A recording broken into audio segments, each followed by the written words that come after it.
August 21st, 1942. It is the middle of the night on a small island in the South Pacific, a place most Americans have never heard of. Its name is Guadalcanal. The air is thick and hot, heavy with the smell of mud and rotting jungle.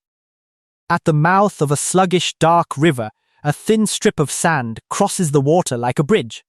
And on the far side of that sandbar, hundreds of Japanese soldiers are gathering in the blackness, fixing their bayonets, waiting for the order to charge. They are certain they are about to win. They have been told the Americans on this island are few, weak, and already beaten soft soldiers who will run at the first sign of a real fight. Their commander believes he can sweep them into the sea in a single night with a single bold attack. But dug into the sand on the other side of that river, behind barbed wire and waiting machine guns, are the United States Marines. In a few short hours, hundreds of these confident Japanese soldiers will be dead. And the Empire of Japan will learn a brutal truth it will never forget: the US Marines are nothing like what they were promised. This is the story of the night Japan met the Marines for the very first time. To understand how these men ended up facing each other across a river in the dark, you have to go back a few weeks, and you have to understand why this small, miserable island suddenly mattered to the entire world. In the summer of 1942, the war in the Pacific hung in the balance. Japan had swept across the region with stunning speed, conquering territory after territory in a matter of months. Island after island, nation after nation had fallen before its advance. To many, it seemed as though nothing could stop the Japanese war machine. But beneath that string of victories, the tide was quietly beginning to turn, and Guadalcanal would become the place where that turning began. On this small island, the Japanese had begun building something dangerous: an airfield. It does not sound like much, a strip of cleared ground in the jungle. But from that airfield, Japanese aircraft could reach out and threaten the vital shipping lanes between the United States and Australia. If those supply lines were cut, Australia could be isolated, and the Allied position in the entire Pacific could collapse. A simple airstrip on a forgotten island had become one of the most important pieces of ground in the world. The Americans could not allow it to be finished, so they made a bold and risky decision. They would strike first. They would take the island, and they would seize the airfield before the Japanese could ever put it to use. It would be America's first major ground offensive of the entire war, the first time the United States would go on the attack instead of simply trying to hold the line. The job fell to the 1st Marine Division. On the 7th of August, the Marines stormed ashore on Guadalcanal. To their surprise, the landing itself was almost unopposed. The Japanese on the island were mostly construction troops and laborers, and they fled into the jungle rather than stand and fight. The Marines pushed inland and seized the half-finished airfield within a day. They named it Henderson Field, after a Marine aviator who had died at the Battle of Midway, and that airstrip became the prize that both sides would bleed for in the long months to come. But taking the airfield was the easy part. Holding it would be a nightmare. The Marines now found themselves in one of the most hostile environments on Earth. The heat was crushing, a wet, suffocating heat that never seemed to break. The jungle was a wall of green that swallowed sound and sight, hiding everything and everyone within it. Tropical downpours turned the ground into thick, sucking mud that pulled at boots and equipment. Insects swarmed in clouds, biting and burrowing, and with them came sickness. Disease swept through the ranks almost immediately: malaria, dysentery, fevers that left strong young men shaking, hollow-eyed and barely able to stand. And then there was the problem of supply. The Navy ships that had carried the Marines to the island had been forced to withdraw under the threat of Japanese attack, and they took much of the food, ammunition, and heavy equipment with them. The Marines were left stranded, holding the airfield with what little they had. They were placed on reduced rations, their meals cut down to a fraction of what a fighting man needed. Many of them survived by eating captured stores of Japanese rice, choking down the enemy's food just to keep going. They were exhausted, hungry, sick, and cut off. Thousands of miles from home on an island the world had barely noticed. But they did not falter. They dug in. They strung barbed wire across the likely approaches. They sighted their machine guns with care. They prepared their defenses and waited, because every man among them understood one simple, grim truth: the Japanese would never let this island go without a fight. They would come. It was only a question of when. And the Japanese were indeed coming. But they were coming with a fatal flaw. Buried in their plans, they had badly, dangerously underestimated the men they were about to face. In the Japanese high command, the American landing was not taken seriously at first. The reports that filtered back suggested that only a small American force had come ashore, perhaps a couple of thousand men, poorly supplied and already losing heart. The Japanese convinced themselves that retaking the island would be a straightforward affair, that a single determined attack by a relatively small but elite force would be more than enough to crush these Americans and hurl them back into the sea. This belief was not the product of careful study. It was the product of confidence, of a long run of easy victories that had persuaded the Japanese they were simply unbeatable, and of a deep, dismissive contempt for an enemy they assumed was soft and inferior. They had come to believe that American soldiers had no stomach for close combat, that they would crack under pressure and run. That contempt was about to cost them everything. The man chosen to deliver the blow was a colonel named Kiyonao Ichiki. Ichiki was a bold, aggressive, and highly confident officer, a man with a reputation for decisive action and an unshakable belief in the fighting spirit of his soldiers. He was given command of a detachment of around 900 men, the lead element of a larger force, and ordered to recapture the airfield. And he was so certain of victory that he made a fateful decision. He would not wait. He would not wait for the rest of his troops to assemble. He would not wait for heavy weapons, for artillery, for reinforcements. He believed that his men, with their courage and the shock of a sudden night assault, could overwhelm the Americans entirely on their own. His plan was simple, and it rested entirely on the assumption that the enemy was weak.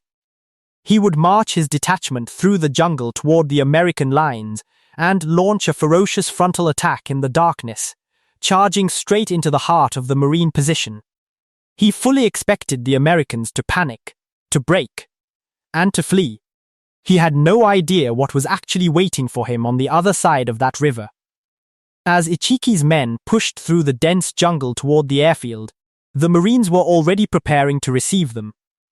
They had taken a small number of Japanese prisoners and gathered enough information to know that an attack was likely to come from the east, along the coastal approach. So they concentrated their strength there, anchoring their line on a natural barrier, the mouth of a river the Marines called the Tenaru, where a narrow sandbar offered the only easy way across the water. It was, for a defender, the perfect place to make a stand. The Marines turned that riverbank into a killing ground. They positioned their machine guns with deadly precision so that their fields of fire crossed and overlapped across the open sandbar, meaning anyone who tried to cross would be caught in a web of interlocking fire from multiple directions at once. They laid coils of barbed wire along the bank to snag and slow any attacker. They dug their riflemen into firing positions along the line. They brought up their 37mm guns and loaded them with canister rounds, devastating shells that burst like enormous shotgun blasts, hurling clouds of metal balls across a wide arc.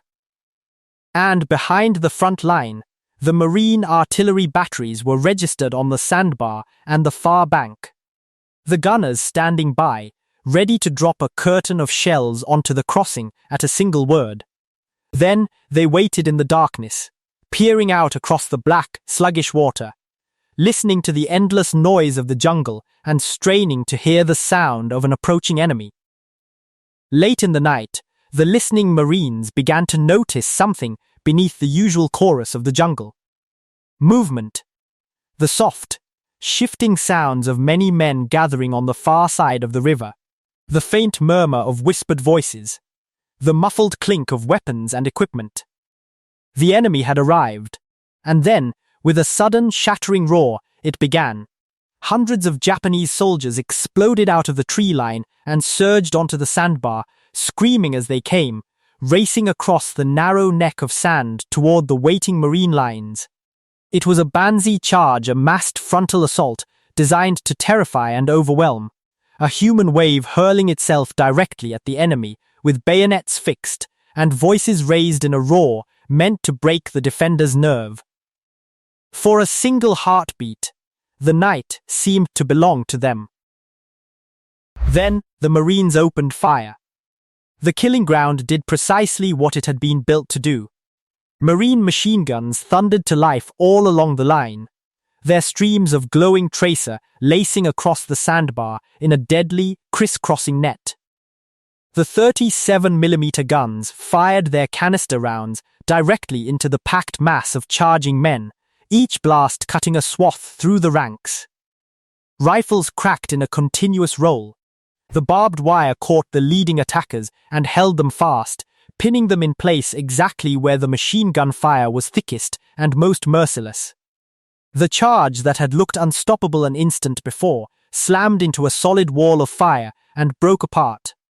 The Japanese soldiers who had been promised an enemy that would run now found themselves caught in the open, on a bare strip of sand, with no cover, nowhere to hide, and nowhere to go. The sheer volume of fire pouring from the American line was beyond anything they had been led to expect. The sandbar, moments before the road to an easy victory, had become a place of horror. But the Japanese did not stop. Driven by their training, their iron discipline, and a code that forbade retreat, they came again. And again. Wave after wave of soldiers charged across that strip of sand into the teeth of the marine guns, flinging themselves forward with a desperate, almost unimaginable courage, trying to break the line by sheer weight and will. Here and there, a handful of them actually reached the marine positions. In those places the fighting became close and savage, and personal bayonet against bayonet. Rifle butt against rifle butt. Men grappling in the darkness amid the deafening noise. But the Marines held. Wherever the attackers managed to break through, they were met, surrounded, and thrown back. The line bent in places, but it did not break. All through the long night the battle raged, the darkness torn by the flash of guns and the streaking light of tracers. The air filled with the rolling thunder of weapons and the cries of struggling men. And all through that night, the Japanese assault was steadily ground down, charge by costly charge, until at last the survivors could do nothing but press themselves into the sand and wait for a dawn that would bring them no mercy. Because when the sun finally climbed over the jungle, the Marines did not simply hold what they had. They went on the attack. As daylight spread across the battlefield, the Marine commanders saw their chance. The Japanese detachment was shattered, exhausted, and trapped in the open, near the mouth of the river. So the Marines moved to destroy it completely. A force of Marines crossed the river upstream, beyond the enemy's flank, and swung around behind the Japanese position, sealing off any path of retreat and pinning the survivors against the river and the sea. The remnants of Ichiki's detachment were now surrounded. What followed was the annihilation of that force. Caught in a steadily tightening ring of Marines, raked by rifle and machine gun fire, pounded by artillery, and strafed from above by the aircraft, now operating from the very airfield they had come to capture, the trapped soldiers were overwhelmed. Some fought to the very last. Others, bound by their code, refused every chance to surrender and were killed where they stood, fighting on in a battle that was already lost. By the time the guns fell silent, the result was staggering. Of the roughly 900 men Colonel Ichiki had led into the assault, around 800 lay dead. His detachment had been effectively wiped out in a single night and a single morning. The Marines, by stark contrast, had lost only a small fraction of that number, a few dozen of their own, killed in the defense of the line. Colonel Ichiki himself did not survive the disaster he had set in motion. According to the accounts that came afterward, when the full scale of the catastrophe became undeniable, he burned the regimental colors, the sacred flag of his unit, so that they could never be taken by the enemy, and then died there on the battlefield, his confidence and his command destroyed together. The man who had been so utterly certain that the Americans would break had instead led nearly his entire force to destruction. For the Japanese, the lesson of that night was bitter, and it was impossible to ignore. They had believed the Marines were weak. They had believed that fighting spirit and a fearless charge could overcome a dug-in, well-armed and well-prepared enemy. They had believed that a single bold stroke in the darkness would be enough to win back the island. Every one of those beliefs lay buried on the sandbar at the mouth of the river. In the reports and accounts that followed, a hard new understanding began to take root within the Japanese command. The Americans on Guadalcanal were not the broken, faint-hearted force they had imagined. The Marines were disciplined, determined, well-led, and deadly. They did not panic under pressure. They did not run. They stood their ground, absorbed everything that was thrown at them, and turned each attack into a catastrophe for the attacker. The contempt that had sent Ichiki's men charging across that strip of sand was replaced by a wary, grudging respect, and by a dawning fear that the battle for this island would be far longer, far harder, and far bloodier than anyone in the Japanese high command had dared to imagine. They were right to be afraid. The fight at the river was only the opening act. The struggle for Guadalcanal would rage on for months, a brutal, grinding campaign of jungle combat. Savage naval battles fought in the dark waters offshore, and relentless attrition that would push both sides to the absolute limit of their endurance. But that first major land battle had revealed something that could never be taken back. The myth of easy Japanese victory was dead. The Americans had come to stay, and they had both the will and the strength to hold what they had taken. In the end, Guadalcanal would prove to be one of the great turning points of the entire Pacific War, the place where Japan's seemingly unstoppable advance was finally halted, and then driven into retreat. And so much of it began with a single night on a sandbar, when a few hundred US Marines stood against everything that was hurled at them in the darkness and simply refused to break. These Marines were not supermen. They were tired, hungry, sick young men, a long way from home, holding a wretched island that most of them had never even heard of just weeks before. They fought in the mud and the blackness against an enemy who, at the point of attack, outnumbered them, and who came at them with a reckless and ferocious courage. And they won because they were prepared, because they were disciplined, and because, when the decisive moment came, they would not surrender the ground they had been sent to hold. The Japanese soldiers who lived through that night never forgot what they had seen. They had been promised an easy enemy. What they found instead was a wall of fire and a line of men who would not move the United States Marines, fighting one of the first great battles in the long, hard road that would carry them across the Pacific and help turn the course of the war. That is the story of the night Japan met the Marines on Guadalcanal, the night that contempt curdled into fear, and the night the Empire of Japan learned the terrible price of underestimating the men who wear the eagle, globe, and anchor. If this story moved you, take a moment to honor these men. Like this video, subscribe to America's War Archives, and tell us in the comments what would you have done on that sandbar in the dark. We have more untold stories of courage and sacrifice coming every week. We'll see you in the next one.